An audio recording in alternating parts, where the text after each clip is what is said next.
Exercise 6.4 8th sum. If the straight lines are perpendicular to each other, then find the unknown value m. ரெண்டு straight line கொடுத்துருக்காங்க. First line என்ன அப்படின்னா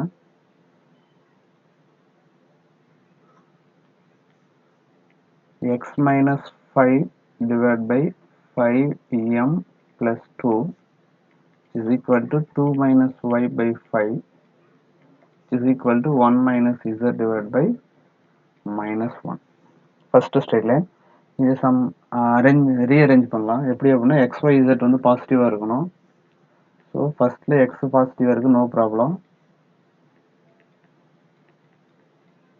நெக்ஸ்ட்ல Y நெகட்டிவாக இருக்குது, அப்புறம் மைனஸால் மேலே எங்கேயும் மல்டிப்ளை பண்ணிடலாம். அப்போ y minus 2 divide by minus 5. இசட்டும் நெகட்டிவாக இருக்குது, அப்போ z minus 1 divide by 1. Next second straight line x அப்போ டினாமினேட்டர்ல 1 இருக்கிறதா meaning is equal to 2y plus 1 divided by 4m which is equal to 1 minus z divided by minus 3. இந்த சம்மில் பார்த்தோம் அப்படின்னா x பாசிட்டிவாக இருக்குது, no problem. x by 1 is equal to y மட்டும் தான் இருக்கணும், y-ஓட கோஎஃபிஷியன்ட் 1 தான் இருக்கணும். ஆக்சுவலாக அங்கே 2 இருக்குது, அப்போ 2வால் மேலே இங்கே டிவைட் பண்ணிடலாம். y plus 1 by 2 divided by 2m. ஒரு 2வால் நியூமரேட்டரையும் டினாமினேட்டரையும் இங்கே டிவைட் பண்ணிட்டோம். which is equal to z நெகட்டிவாக இருக்குது, ஒரு மைனஸில் மல்டிப்ளை பண்ணிடலாம். z minus 1 divide by plus 3. இப்போது இந்த ஈக்குவேஷனை 1ன்னு வச்சுப்போம், இதை 2ன்னு வச்சுப்போம். இப்போ 1 and 2 are perpendicular. பர்பண்டிகுலர்னா 90 டிகிரி. அப்போது இந்த டினாமினேட்டில் இருக்கக்கூடிய இந்த டைரக்ஷன் ரேஷியோஸை வந்து நம்ம என்ன பண்ணுறோம்னு வச்சுக்குவேன், மல்டிப்ளை பண்ணி ஆன்சர் 0ன்னு கிடைக்கும். பர்பண்டிகுலர்னா இஃப் பர்பண்டிகுலர்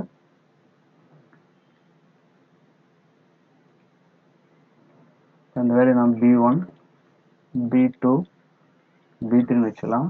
இது d1 d2 d3 ரெண்டும் பர்பண்டிகுலராக இருந்துச்சு அப்படின்னா b1 d1 plus b2 d2 plus b3 d3 is equal to 0.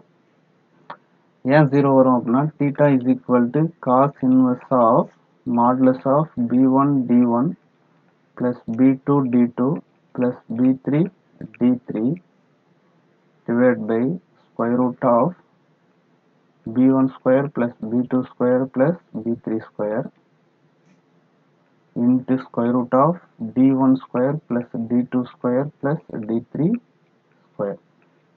இப்போ நியூமரேட்டர் 0ன்னு வந்தால் தான் காஸ் இன்வர்ஸ் ஆஃப் 0ன்னு கிடைக்கும், அப்போ தான் 90 டிகிரின்னு கிடைக்கும். ஓகேவா? இப்போது b1ஐயும் d1ஐயும் மல்டிப்ளை பண்ணலாம். 5m plus 2 into 5m plus 2 into d1ஓட value 1 into 1 plus minus 5 into 2m plus 1 into 3 which is equal to 0. இதை சால்வ் பண்ணால் நமக்கு m-ஓட வேல்யூ கிடைச்சிரும். 5m plus 2 minus 10m plus 3 is equal to 0. plus 5m minus 10m na minus 5m 2 plus 3 plus 5 which is equal to 0. The plus 5 அந்த பக்கம் போச்சுன்னா minus 5 minus 5m is equal to minus 5. So m is equal to minus 5 divided by minus 5. M is equal to 1.